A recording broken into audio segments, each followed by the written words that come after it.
Okay, so thanks for the invitation to be here with you guys and gals today. I do love the opportunity to talk about plants and diseases any chance I get. I've had a 35 plus year career in the industry, primarily in golf courses, but I started out in forestry. So woody ornamentals and woody plant material is still my favorite, even after 35 years of dealing with grasses. And in this late stage of my career, I've actually moved over to leadership. And so I'm working at Rutgers, teaching undergraduates and others leadership skills and things so that we can cultivate those skills so that they can move into the positions in industry and keep us moving forward in a really positive direction. So today I'm going to talk about right plant, right place. The whole idea of plants getting sick is many times associated with where they're actually growing. Just like people, plants have certain requirements for growth, and the more that they acquire the things that they need, the more likely it is that they're going to thrive and be happy, which means you're going to be happy because they'll be aesthetically pleasing and relatively disease and pest free. That's not always the case. There are some times when pathogens just become an issue, and it isn't necessarily about the right plant in the right place. So we're not going to solve all of our issues by choosing the right plant in the right place. But I can absolutely tell you, after 35 years in the industry and visiting not just golf courses, but I've also done sports fields and home landscape situations, that many times what we're looking at are problems that are caused by a plant that is just ill suited to the place where it's being asked to grow. And so what we're going to do today is talk about some of the things that we should be thinking about when trying to match our plants to the site. And then we're going to run through a number of options of plants that are relatively disease and pest free that may be some good substitutes for the commonly used plant material like crab apples and things. There's a lot more to the world than crab apples. So, all right. Right. So right plant, right place. We want to be thinking about this anytime we're establishing a landscape, and that would also go for establishing turf grass as well, is choosing the plants that are going to thrive in that particular area. When we ignore the needs of the plants and we just plant whatever it is that we want, we oftentimes wind up with situations where we have increased maintenance costs, we have a failure of the plants to thrive, which means the people who are paying us to manage the landscapes are not happy. And then sometimes we simply get the death of the plant material altogether, and that's clearly not making anybody happy. Right, so the keys to success then are proper planning, proper planning, proper planning, site evaluation, and then plant selection and placement. So remember that this is a process. It's not a one-time event. You need to have a plan. You need to execute the plan. You need to reevaluate the plan over time. You need to learn your plant materials so that you understand what's required of the different plants in order for them to thrive. You need to do what you're doing today. Seek out educational materials through webinars, through books, magazines, trade journals, whatever. Consult Rutgers Cooperative Extension or Cornell, Penn State, if you're in one of our sister states. And then obviously you can seek out information from qualified professionals as well. So the first part of the process then, site evaluation, plant selection. The trees and shrubs that we use to construct our landscapes vary considerably in their ability to tolerate different situations, whether it's sun or shade, hot or cold, drought, wet feet, etc. And so it's really important that we match our plants to the existing conditions on the site, not to the conditions we, believe might happen some way and somehow in some dream world. We need to, with a clear eye, look at the conditions on the site and choose plant material that's going to thrive on that particular site. Because plants that are poorly suited to the site will never thrive, and they're never going to make the homeowner or your customer happy. And the other thing to think about when you're doing your site evaluation and plant selection is know the mature height and width of the plant material you plant. I see this all the time too. People install plant material and it looks great for maybe the first 5 years, and then the plants become too big for the site that they're in. And then again, no one's happy with the end result. Right? So bottom line is don't waste time, don't waste energy, don't waste money, don't make your customers mad by choosing plants that are not well adapted to the sites that you're in. All right. So Mike, you have a quiz question here? Or am I just, you're just going to tell me when they come? Yes, Okay. yes, I do. I have an exciting quiz question. Okay. It's called Name a Type of Tree. And the Okay. answers are either tall, short, living, dead, or all of the above. Yes, there was a moment of desperation this morning, Karen, when I noticed. So I'm not really big on trees and shrubs. I'm a turf guy. So that's about how well I identify everything. And so most people are getting it right. 95% say it is all of the above, that there are tall trees, there are short trees, there are living trees, and they are dead trees. Do you have any tips on how to identify it, or have an app that you find favorable that's good for identifying ornamentals and trees? I don't use an app because I learned my trees and shrubs in school. So I'm afraid that I am not up to date on the latest ones. I know there are apps out there, and I can certainly research it, Mike, and get back to you. And you can distribute it to the group. But I know there are ones where you can take just a snapshot of the leaf, and there are apps that will identify or at least narrow down your choices of trees and shrubs. But I just learned them the old-fashioned way. I didn't. So we're going to close the quiz up, and 94% of you got it right. The correct answer would be all of the above. All right. Back on. Okay. All right. So remember our keys to success. Plant selection was the first one. So we're going to talk a little bit more detail about that. So the first thing that I want to remind everybody is to know your zone, your plant hardiness zone. You can find that information typically on the tags of the plant material at the nurseries. But even if it isn't on the plant tags, if you have your phone with you, it's quite easy to look it up on the internet, Bing, Bang, Zoom, pretty easy, so that you can get the plant hardiness zone. The plant hardiness zones are created by the United States Department of Agriculture. They do reevaluate them from time to time to make sure they're still accurate. And so in New Jersey, since this is where we are, this is where I am at least, I use a map of New Jersey. You can see that New Jersey has 4 different plant hardiness zones. We're 6A, 6B, and 7A, 7B. So you want to be choosing plant material that grows in those particular plant hardiness zones as your first kind of cutting off of plant material that or trying to create a subset of material that you can choose from. Is if you have material that's grows in, say, hardiness zone 8, it likely won't survive the winters here. And if you have hardiness zone, say, 4, it probably won't survive the summers here. So you want to make sure you choose the appropriate plant hardiness zone as a starting point. Right. Another tip about plant selection, I see this all the time. People choose fast-growing plant material because they think, oh, it'll grow fast and it'll look big really quickly. But there's a real downside to choosing fast-growing trees. One, trees that grow quickly tend to be trees that have a much shorter lifespan. They tend to be trees that put out a lot of growth, which means they need a lot of pruning in order to keep their shape. And because they're putting out so much growth, they wind up with lots of lush green shoots. And what do you think insects like to eat? What do you think fungi like to eat? They like to eat lush green young shoots. And so it makes them much more prone to disease and insect problems. So looking away from the fast growing trees and trying to find things that are a little more slow growing also will help you in trying to control the disease and insect pests in your landscapes. Right? Why not go native? I mean, the plants that are native here to North America are more likely to have genetic resistance to the pests and the diseases that are found here. That's not always the case. We're going to show a few examples a little later on. But in general, you will oftentimes find good plant resistance, disease and insect resistance among the indigenous plant species.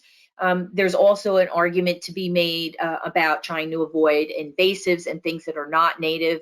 so that you can provide better cover for wildlife and more appropriate food for our insect friends and things by choosing the plant material that they're used to consuming and using to be able to complete their life cycles. But even if you choose a native plant, it still needs to have the right conditions for growth, just like any other plant that you might choose. Right. So pest-prone plants and the key pests and diseases in your landscape, right? Understanding which key plants you're going to be using and what are the key pests and diseases of those plants is important in plant selection. You see a lot of plants that are used over and over again. I'm going to say primarily because in many times they're readily available. They're relatively inexpensive because they're readily available, and so people use them a lot. And what it turns out is that some of them also will have serious disease and insect problems. One of my favorite examples is the crab apple. Crab apples get all kinds of disease and insect problems. And so understanding if you're going to choose crab apples for your landscape because maybe your homeowner had fond memories of being at grandma's house as a child and grandma had crab apples, they want crab apples in their landscape, then you want to be able to understand what are the key pests and diseases of that plant, and then how do I choose, say, a resistant cultivar to be able to minimize the impact of those diseases and insects. So you want to be able to understand the key pests and diseases of the plants in your landscape. And I know that they cost more, but choosing pest-resistant plant material is always the best course of action, especially for disease and insect control, but even more importantly, for the happiness of your customers. Because pest-resistant plant material is going to give you a better outcome, which means your customers are going to be much happier and the landscape is going to be more aesthetically pleasing. And so it's worth the extra upfront money to buy the pest-resistant plant material. When you don't choose the pest and disease-resistant plant material, you oftentimes wind up spending that money later in terms of disease control, insect control, and customer dissatisfaction. All right, avoiding plant stress. Plants are just like people. They get stressed and they get diseased. You know, they don't have an immune system that is like our immune system. I will just say that it is analogous to our immune system in that plants do have mechanisms to defend themselves against disease, against insects.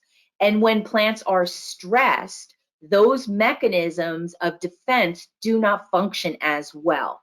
So avoiding plant stress, making sure that the plants are healthy and vigorous and thriving means that their own natural defenses are more likely to function properly and be able to then give you the outcome that you're looking for, which is, you know, healthy, thriving, disease-free plant material.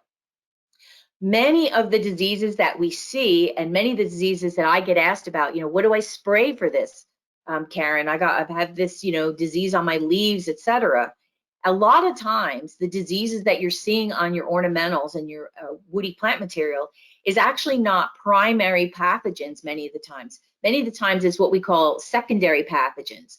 That the reason that you have the disease problem is because you have an underlying stressor on the plant, and if you can remove the stress from the plant, then the disease can resolve itself because the plant then can defend itself naturally, and then you don't need the fungicidal spray.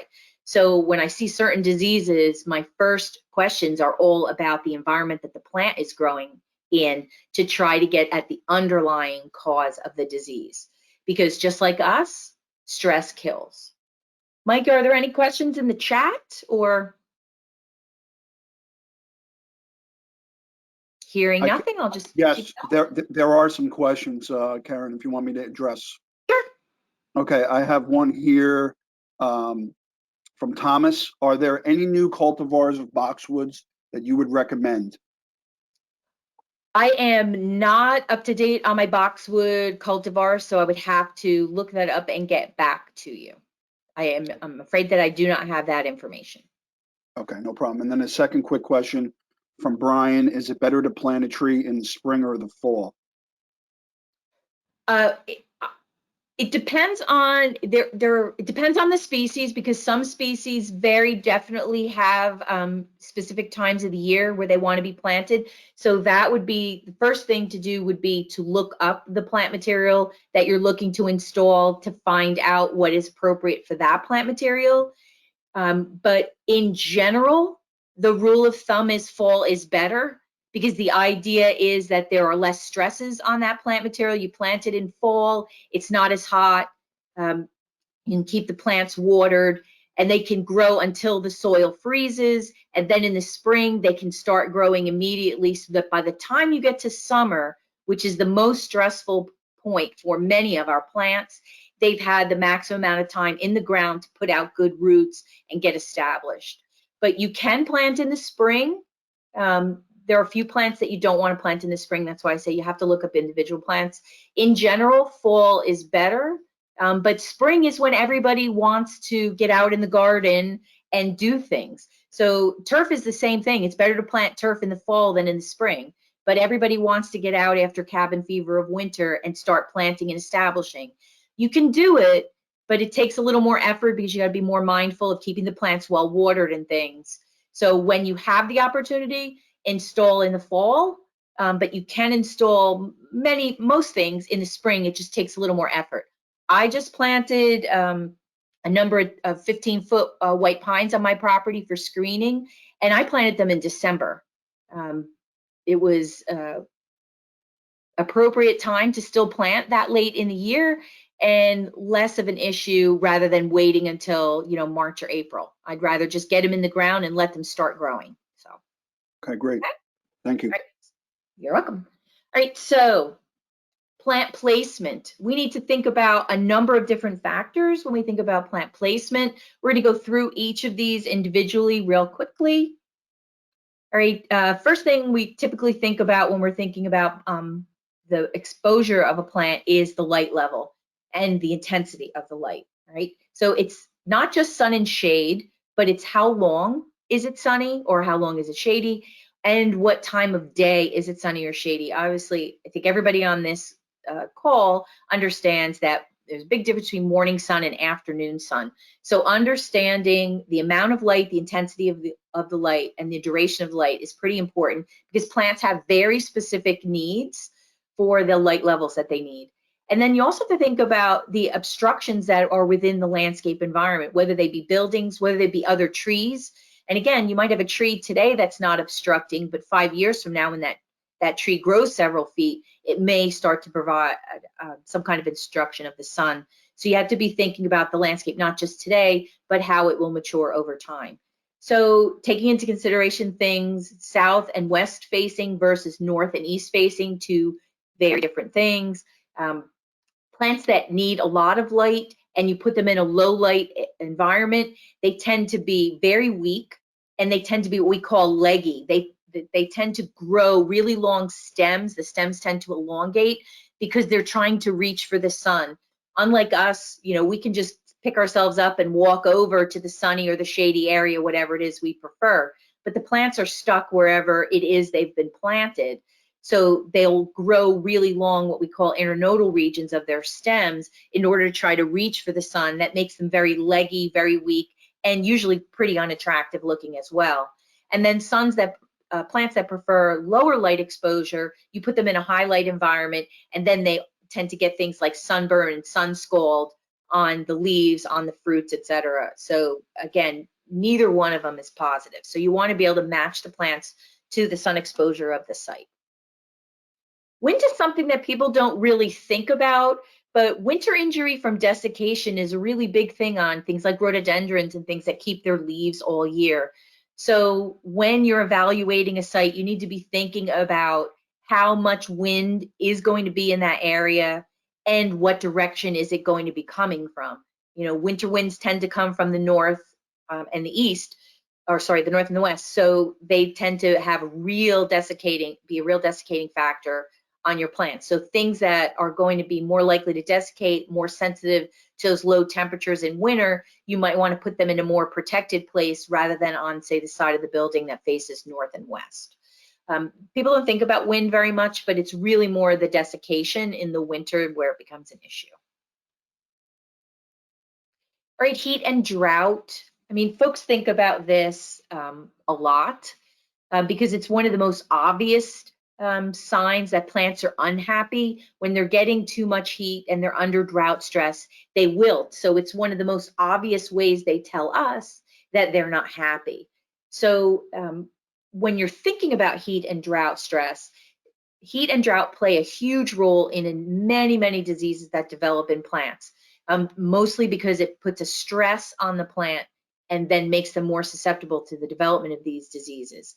But also high temperatures in an area can limit the plant growth. If it's too hot, the plant will not grow to its full genetic potential. And the other thing to think about when you're thinking about heat and drought in a landscape environment is reflected heat. People don't always take that into consideration, but foundations of buildings, walls, asphalt, concrete, all of these things are going to soak up the radiant heat of the sun, and they're going to reflect it back into the soil, which is then going to raise the temperature of the soil. Maybe that's a good thing in winter if you're trying to warm up the soil a little to protect a plant, but in the summer it can be deadly. So plants that are along walls and driveways, walkways, things like that, you need to be thinking about that radiant heat and the increased potential for heat and drought injury to those plants. So you might want to choose plants along walkways and things that are more capable of thriving in those droughty environments. And there are plants that do better in droughty soils than moist soils. So you need to be thinking about those things. And then the flip side, again, is it may be that those kinds of radiant heat sources will provide additional warmth in the winter months for plant material that may have a little bit of a difficulty surviving in the winter in New Jersey. So if you're trying to get away with a plant that has a more southerly distribution, by doing a foundation planting on a protected side of a building, you might be able to get away with that. Right, and then choosing drought-tolerant plants or to choosing plant material in general that matches the watering regime of the site. So you could have a site like where I live on the border of Pine Barrens, so my soil is really sandy, low in organic matter, extremely droughty. So I came from another home where I had rose bushes and foxgloves and lupines and all kinds of a beautiful perennial garden. And I moved here to this droughty, sandy soil. And even though I teach this stuff, and even though I know better, I proceeded to try to recreate the garden from my last house. And it was an abysmal failure because on these droughty soils, I have to plant material that's going to thrive in those sunny, drought type soils. So I had to add the deer to the mix as well. So I have a pretty limited repertoire of plant material, but there absolutely are plants that can thrive in droughty conditions, and choosing plants that match the site will help to assure the long-term success. So you could say, well, you could put in an irrigation system, and true, I could put in an irrigation system, but I have several acres, and I don't want to be watering several acres. It's too much. So I chose to put in a tall fescue lawn that will survive the droughty conditions for the turf, and I choose drought-tolerant plant material so that I don't have to water my several acres constantly. Right? Soils.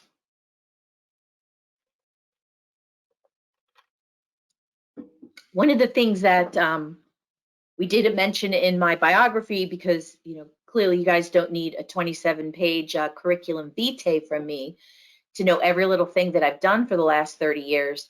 But I'm a soil science teacher. I've been teaching soil science at Rutgers for more than 20 years. I taught soil science at my local community college for probably 15 years before that.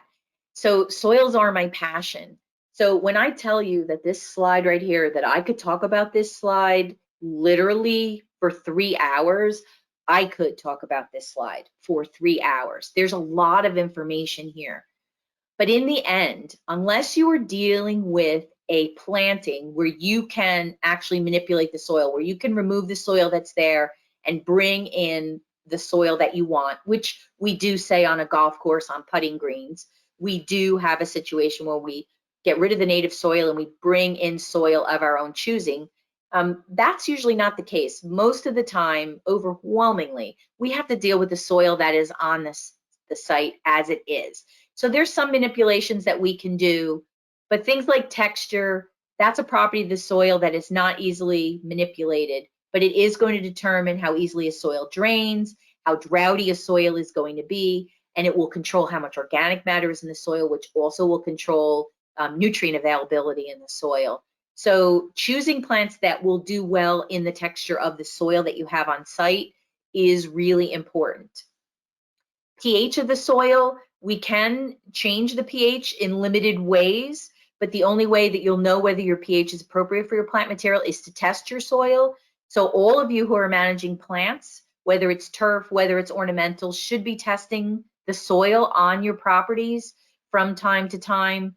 General time frame is 3 to 5 years. You should be testing the soil to be able to make decisions about fertility, to be able to make decisions about adjusting pH, because again, these things will impact how well your plants thrive. It's a really common thing in a landscape situation to see rhododendrons interspersed with all kinds of other plants. But where do rhododendrons grow in nature? They grow in forests and they're understory trees. And they grow in soils that have low natural pHs. So when you put them in most landscape situations, many times those soils do not have low pH situations because most plants don't grow at a low soil pH like a rhododendron. They grow more in pH 6 to 6.5 as a pH. And so the rhododendrons are not able to withdraw the nutrition they need from the soil because the pH is wrong. And so their leaves look chlorotic, they get the interveinal chlorosis, they're struggling, and people wonder why. It's because the soil pH isn't appropriate for them. So there are lots of instances where soil pH will play a role in how well your plants thrive. Fertility, soil testing is the best way to design a fertility program. Again, I could talk for hours on that topic. Organic matter, compaction, also issues in soil that you may or may not have control over. You can always add more organic matter if you don't have enough to improve water holding and nutrient holding capacity and make some improvements in drainage. Compaction, obviously an issue in more urban environments. We have, say, maybe a lot of foot traffic and things like that. And then taking into account drainage and elevation. Where's the water going to go? Where's the water going to puddle on site? Is it all going to leave and drain out of the site appropriately? So much here in this one slide to talk about. So if you're not testing your soils regularly, if you're not evaluating your soils before you're planting, you're setting yourself up for real problems later on, because it's way easier to manipulate the soil before the plants go in than it is to manipulate the soil after the plants are already planted. All right, moisture, again, too much moisture, we have disease problems. I see this all the time. People want to create a screen, and so they plant the plants really close together, and so they're touching within like 3 years, and they're like completely over each other within 5 years, and it's just a mess. But when you have plants planted really close together like that, you create humidity in the canopy, which makes it more likely that they're going to get foliar diseases. When you have too much moisture in the soil, more likely that you're going to get root diseases. If you have too little water in a system, some plants like rhododendrons become more susceptible to borers and cankers and things. So taking into consideration the water needs of your plant and grouping plants by their water needs and then creating irrigation zones to match those different exposures is the ideal situation. When you don't have irrigation, then choosing plants that will be able to thrive in the natural moisture on site is clearly the way to go. And then think about microenvironments. We've touched on all of these things in other parts of the talk, but thinking about maybe there's a corner of a building that might have a different microenvironment than the landscape as a whole. So just always be mindful of how air and water and heat are all going to move through the system and how that will impact your plants. Overcrowding. Again, I've mentioned it before, when people plant plants too close together because they're trying to create a hedge or a screen from a neighbor they don't like. I mean, I totally get it. Like I said, I just planted a bunch of white pines for a screen this fall, and I'm a homeowner too. I wanted to plant them really close together so that I could close off the road as quickly as possible. But I know how big those trees are going to get, and I know that in 5 years I'm going to want to cut them down if I planted them all 5 feet apart. So when you plant plants too close together and overcrowd them, it's just like people. They're more prone to disease. It's much easier for pest and disease problems to move among the people when they're close together. And probably in the 35 years that I've been teaching about plant diseases and teaching about overcrowding and how easy it is for disease to move from plant to plant when they're close, I think this pandemic that we're all living through shows us how easily disease spreads when we are close together. What's one of the first things they told us to do when the pandemic emerged? Social distance. Take ourselves apart from one another to make it harder for the disease, the virus, to move from person to person. It's no different with your plants. The closer you plant them together, the easier it is for foliar diseases, soft-bodied insects like scale and things to move around. So one, you're helping the pathogen by planting plants too close together. And two, you're stressing the plants, because when plants are planted really close together, they're now in competition with each other. So they're in competition for light, for nutrients, for water. And so again, they're fighting with each other for limited resources. Again, none of these outcomes leads to a good outcome for your plant material. Right? Monocultures, you see this all the time, large expanses of the same plant. Again, when you have a large expanse of the same plant, you make it much easier for diseases and insects to move through that population and create disease and insect problems. So aim for diversity. Mix up trees and shrubs and grasses and ground covers, maybe wildflowers, and get a different mosaic, if you will, of a plant community. Aim for diversity, which will help you to control disease and insect problems just by the diversity of alone, because then it's harder for the disease and insect pests to move to another plant, because potentially the plants that surround them are not hosts because they're different types of plant material. And in the urban environment, the list is practically endless of all the issues in an urban environment for our plant material. But pipes and wires and pollution sources, limited areas for roots to grow. I mean, there was a parking lot behind one of the buildings on campus years ago that had islands in it, and they planted Liquidambar styraciflua, which is sweet gum. And those trees looked terrible for the 5 or 8 years that they were in there before somebody finally realized they were never going to look good and pulled them out, because they had a limited area for the roots to grow. They were growing under blacktop where there was excess heat, no water because it's impervious to the rainwater. So those trees were never going to survive growing in these little islands in the middle of a parking lot when you're planting mature shade, when you're planting shade trees that would reach, 50 feet in height. They were never going to thrive in that area. Over pruning, another thing we see, because people try to keep the plant material small to fit the space. Why not just choose a plant that has a small, full-grown height or width requirement, and not choose one that wants to get a lot bigger and you just keep pruning it to make it look smaller? Then you wind up with these weird meatballs and all kinds of other hideous things that I see when I'm driving around, when people abusing their plant material by improperly and over pruning it. All kinds of mechanical injuries, weed whacker injuries to trees. I've seen it a million times. Construction. I've been called in a number of times. Mature trees are dying, and you look around and there's no real reason. And what happens with trees is they don't die immediately from things like, say, construction that maybe cut their roots. It takes them 5 or 10 years for them to die. So you have to start asking questions about what happened in the past. Another thing about construction, they oftentimes will change the grade which means the roots oftentimes will get buried and they won't be close enough to the surface to get the oxygen they need. Another thing that will keep them from thriving and doing well and make them more susceptible to disease. Right? And then aesthetic conditions, the one thing everybody does want to think about when they're thinking about planting is seasonal color and flowering and all those things about how pretty the plants are going to be. You need to think about all of that. But if you aren't thinking about all the other things I've been talking about for the last half hour, you're never going to get the value out of these aesthetics as if you had taken the other things into consideration. So do we have questions before because we're going to switch now and start showing pictures of plants. There are a few questions, Karen, if you want to address. Sure. One is from Gregory.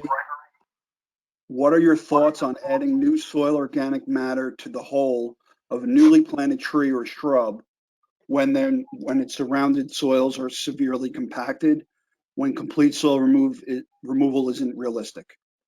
Okay, again, we could have a whole seminar on proper planting technique, but I am a big fan that you should dig a hole bigger than the root ball, that you should take some of that soil, Gregory, that is less than ideal, and you should be mixing it in with the organic matter that you've got so that you have your root ball, then you have this kind of transitional soil that has some of the, if you're saying compacted, it likely has a lot of clay in it, has some of the clay and organic matter in it. It's been loosened up by you digging and mixing the organic matter in before you transition completely to the clay material.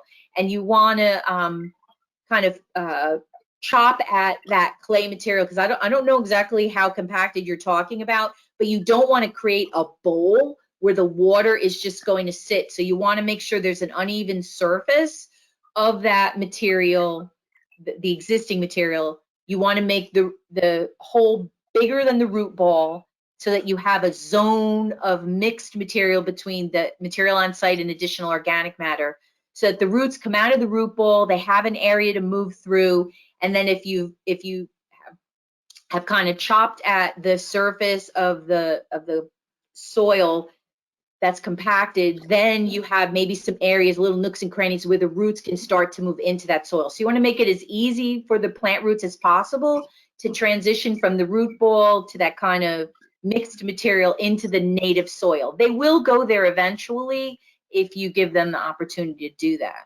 But if you just put the root ball in the middle of that compacted soil, the roots are never going to want to leave that root ball. So you need to prepare the hole properly. Great. Other There's questions? one more quick question. I'll let you keep going. This is from Kenneth. Do you have any thoughts on permaculture, gardening, landscaping, such as building soil through compost usage? Yes, I give a whole talk on that in other venues. I'm really big on caring for the soil, because if you plants, with few exceptions like bromeliads and orchids, plants put their root into the soil, and that's where they get water and nutrition from. It's what stabilizes them and allows them to grow. And we don't spend enough time as plant managers, just in general, thinking about what's going on in the soil. So building soil, whether, I'm dealing with people who are in more farming situations where we talk about cover cropping and things, obviously that's not going to be appropriate in your area of agriculture, but certainly adding organic matter to the soil whenever you can. That's why I'm big on adding it. Every time you plant a plant, there should be organic matter going in the hole. Every time I plant a plant, I have a big compost pile, and there's always organic matter going into the hole. You can certainly top dress with organic matter if it's fine enough that you can get it to work down into the soil. So yes, I am a big proponent of soil building and caring for the soil, because it is a big problem for plants when they're not growing in soils that are well cared for. Thank you. That answers the question. I hate this. I can't see your faces. I'm just talking to a wall here. So, all right. So in the last 15 minutes that we have, because I will stop a few minutes early to leave if there's any final questions.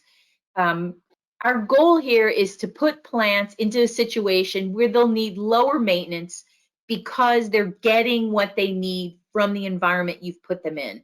But never forget that low maintenance is not the same as no maintenance.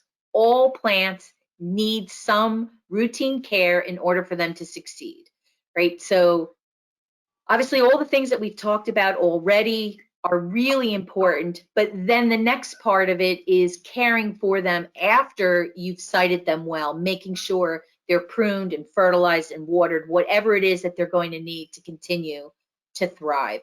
And then matching the plants to the expectations of how much care you want to make. Again, in my old house, I had a hybrid tea garden and it was beautiful. I loved them. But they are so needy. If you miss 1 week of spraying them, they have aphids, they have black spot. So when I moved to the house that I'm in now, my husband offered to dig them up for me, and I said no.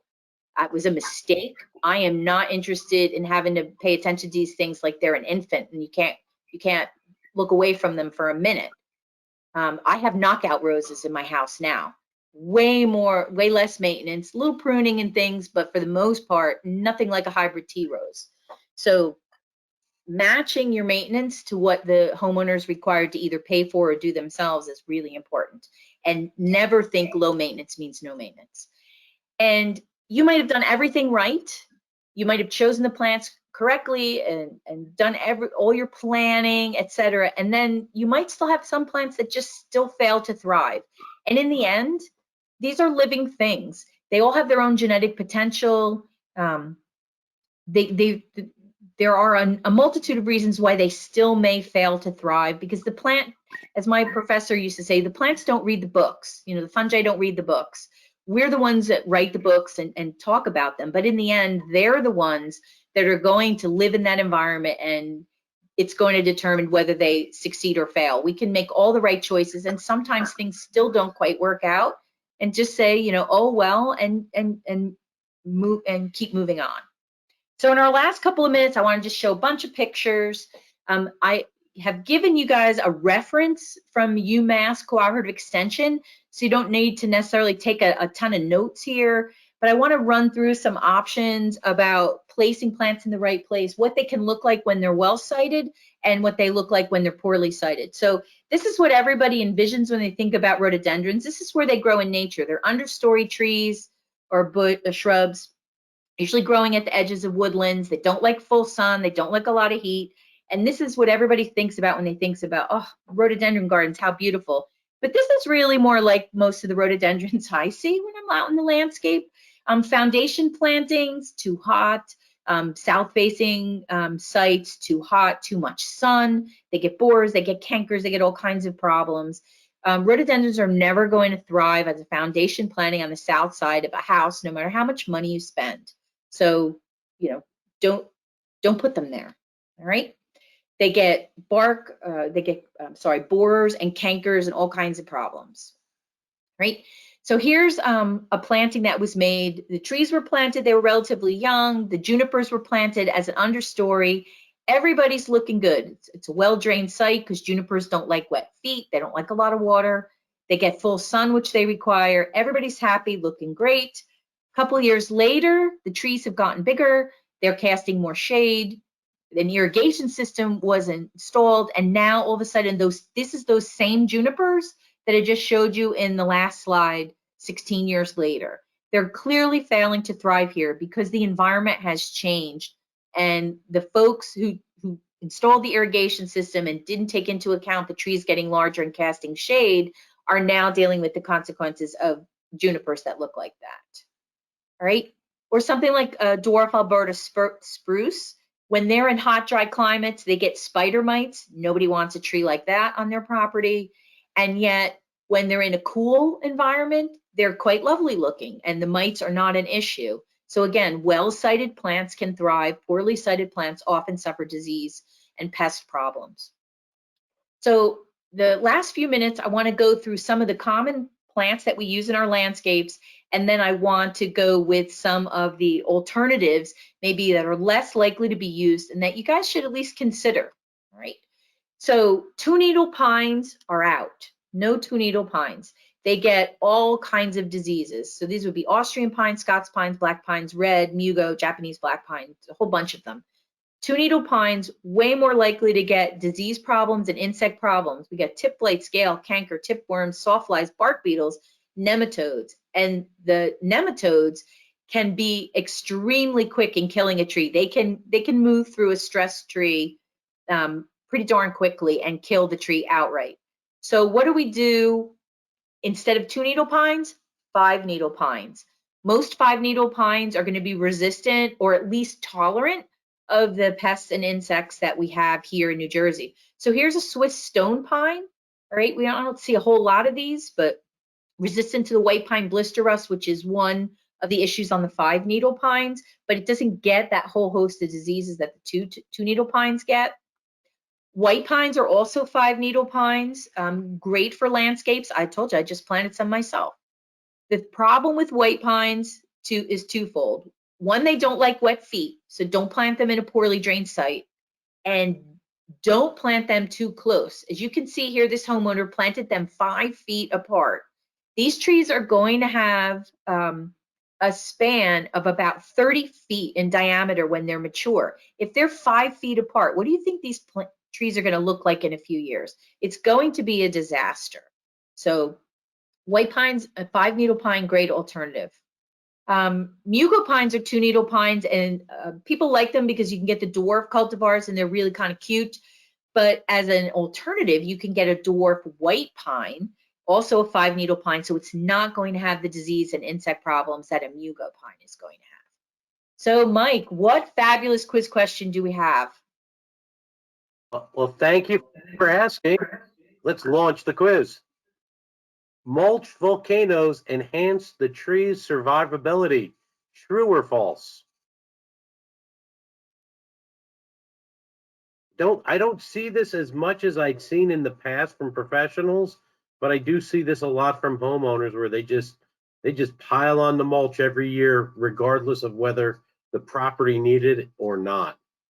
I have had to stop myself from parking my car in front of the house and going up and ringing the doorbell when I have seen just gross, excessive volcanoes. Like they're like 2 feet tall, the volcanoes.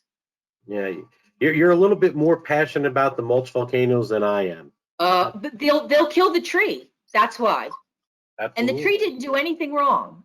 No, not at all. And so far, 90% of the people got this question correct, where we had 10% who may have chosen improperly. Yikes! All right. Yeah, they probably just clicked too quickly. Yeah. I'm going to close the quiz down now, and we're going to move on. You're up. Okay. All right. So spruces, they get Cytospora canker, mites, and quite a number of other things. So instead of spruces, how about some firs? Again, I have firs on my property. Con-colored fir is just one of the many fir choices. People like this one because it has a citrus scent to the needles, so it adds another dimension in the landscape. They're pretty drought tolerant, but like many conifers, they don't like wet feet, so you're not going to want to plant them in poorly drained areas. Hemlocks and spruces as well get woolly adelgids, can be a big issue. So how about a Leland cypress instead? Relatively disease and pest free, but these guys do not like shade. So they have to be in an area where they're still going to be able to get full sun. All right. If you want a evergreen, but you don't necessarily want a conifer, how about an American holly? Again, relatively disease and pest free. They do not like wet feet. And if you want the berries, you have to remember that hollies are dioecious, which means there are boy hollies and girl hollies, and only the girl hollies have the berries. So you need to plant female trees if you want the berries, but you have to have at least one male in the vicinity to pollinate the flowers, otherwise you will not get the berries. Junipers, again, they do not like wet feet, and they get all kind of tip blights and things.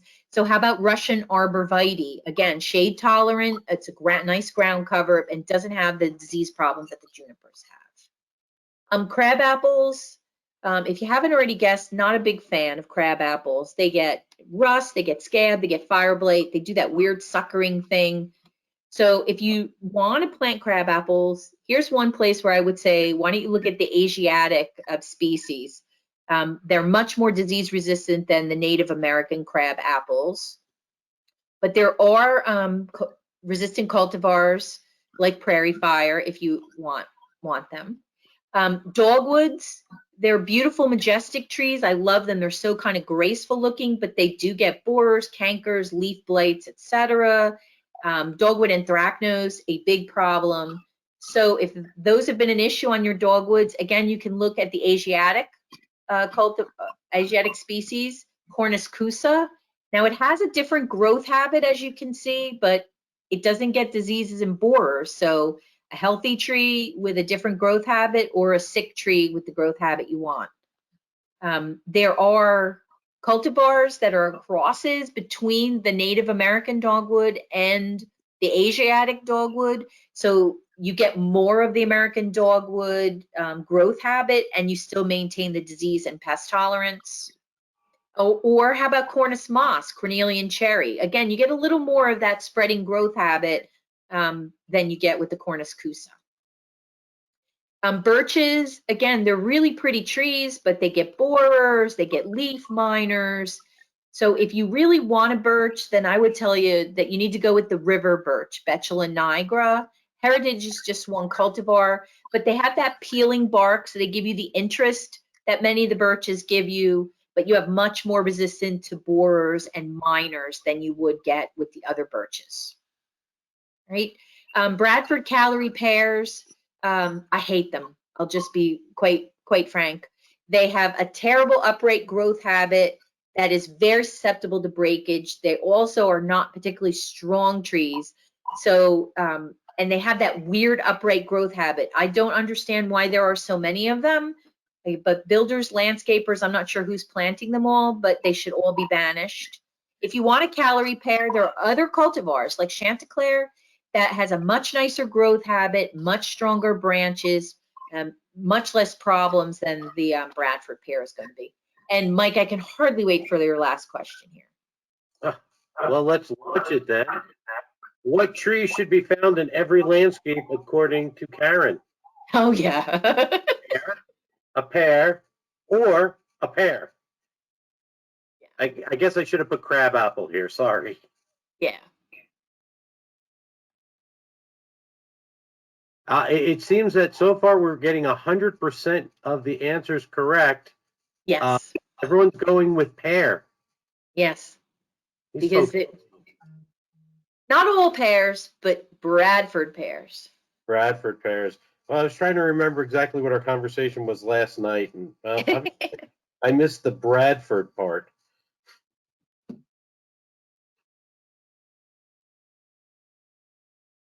Now, you kept talking about adding organic matter. This is my question. What organic matter, if we have highly compacted soil or not compacted soil, do you recommend mixing in? You talked about you have your own compost pile. Compost, yeah. Compost from a reputable source. So just any you want to make sure it's screened. I've seen compost with broken glass, with drinking straws, with rocks. So you want to make sure you're getting it from, a reputable reputable dealer. So you want to make sure it's screened and well decomposed, because if it's not well decomposed, it's going to suck all the nitrogen out of your soil. No, so I want to make sure then, no, broken glass and straws is fine as long as the other stuff has been decomposed enough. Yeah, right. I've seen it delivered with drinking straws and all kinds of terrible stuff. Another thing I teach when I'm teaching soils. I had a transmission in a delivery I once got, a small transmission. So I'm going to turn it over, Doug. If there are any questions, go give it. Okay, great. The first question for you, Karen, is what are the benefits of using mycorrhizae fungi when planting ornamentals and trees? Okay, so mycorrhizae are going to help a plant to survive better in an environment that has low water availability and low nutrient availability. It's going to be something that'll help the plant survive better. So if you're in a well-watered, well-cared-for landscape, there's probably less need for the mycorrhizae. But if you're going to be planting those plants in an area where they're pretty much going to be left on their own after they're planted, then I wholeheartedly say that they will absolutely make a difference. But in an environment where you're watering and fertilizing the plants regularly, they'll make less of a difference. Great. Okay. One last question from Charles. Do you believe removing the metal wire around the tree in the proper way, or does it disturb the root ball too much? I always like to remove the material that encases the roots when I plant, Okay. because that metal's never going away. So I don't see, people have different opinions on this, but I prefer to remove the planting material. Great. And definitely, even if you are going to be one of those people who leave it, you need to remove it if anything is around the stem, of the plant. You can't leave anything there. But I like to remove things. That's my professional opinion. Thank you. You could find people who disagree with me. Right? And then finally, I just want to run through a couple of just trees that you might not have thought about, like golden rain tree. All of a sudden, I have this other. Yeah, sorry about that. I already took back control of the screen. Oh, okay. I was trying to be prepared. Sorry, Karen. Okay. So, Hold on. I'll make you back presenter. okay. The rest are just going to be pictures. So, Katsura tree, another. Are you back being able to see my screen? We can see your screen again, Karen. Okay. So Katsura tree, again, not native, but really disease and pest free. Sourwood has beautiful, brilliant red color, oftentimes overlooked. Ginkgos, they have this really weird growth habit that people either like or they don't like, but they have this really pretty yellow color in the fall. The only thing about ginkgos, again, there are boy ginkgos and girl ginkgos. You always want a boy ginkgo because the seeds on a ginkgo are nasty smelling, so you don't want a female tree, but they're really well suited to the urban environment. Zelkova, again, not native, but it's a member of the elm family, and you can see it has that really nice graceful vase habit, so I really like it, and it's really disease and pest tolerant. Willow oaks, again, another good choice. Swamp magnolias, dawn redwoods, amelanchier, especially if you like that more graceful habit of the dogwood. This might be an option for you. And then some shrubs, Abelia, Caria, butterfly bush. It is invasive. I have to confess I have one. I like it, sorry. Burning bush, euonymus, really brilliant red color in the fall. Viburnums, the other thing about viburnums, the deer don't like them. And there are lots of different viburnums and they're really pest tolerant. Cherry laurels, again, relatively pest tolerant, and the deer don't seem to like them either. Barberries. Yews, only two things that will kill a yew, wet feet and deer. So as long as you don't have deer, you can go crazy with the yews. Inkberries, when you do have those sites that have a lot of moisture, they'll do well in those kinds of sites. I don't see very many of them around. And if you are a fan of yellow, there's all kinds of cultivars of yellow. Here's a euonymus. Here's a Chamaecyparis. So finally,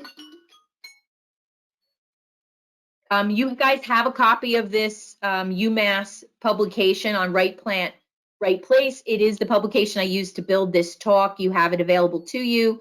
And what I like about it is the plant material is organized based on here.